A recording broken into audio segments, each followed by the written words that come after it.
ASI এর office. নানান গাছগাছালিতে ভরা এই কালাচাঁদ মন্দির চত্বরটি আপনারা লক্ষ্য করতে পারবেন।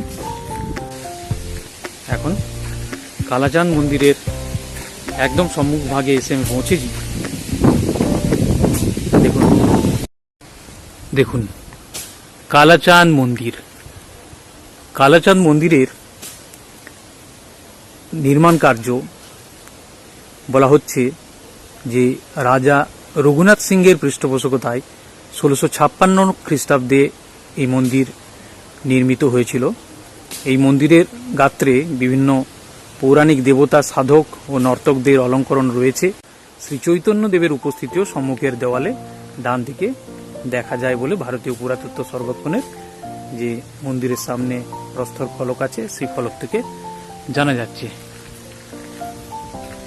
আমি মন্দির চত্বরে এসে গেছি। মন্দিরের সামনের অংশ আপনাদেরকে দেখাচ্ছি। আর সেই চত্বর ঢুকতে ঢুকতেই এর সারাউন্ডিংটা একটু দেখাচ্ছি, যেভাবে ভারতীয় পুরাতত্ত্ব সর্বেক্ষণ বা এএসআই দপ্তর এটাকে সাজিয়েছে। দেখুন নাট মন্দির, নাট মঞ্চ, তারই এলাকাটা বোঝা যাচ্ছে।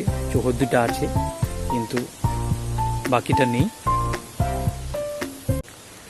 পুরাণের বিভিন্ন দেবদেবতার ছবি এখানে ইনস্ক্রাইবড করা আছে।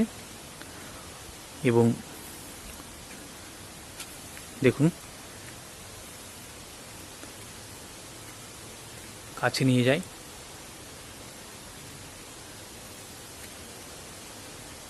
দেখুন মল্লরাজ বীরাম্বীরের অষ্টম পুত্র রাজা রঘুনাথ সিংহ নির্মিত এই মন্দির। রাজা রঘুনাথ সিংহের শাসনকালের প্রায় শেষের দিকে তৈরি এই মন্দির। দেখুন মন্দির গাত্রে বিভিন্ন নর্তক নর্তকীদের ছবি প্রথিত।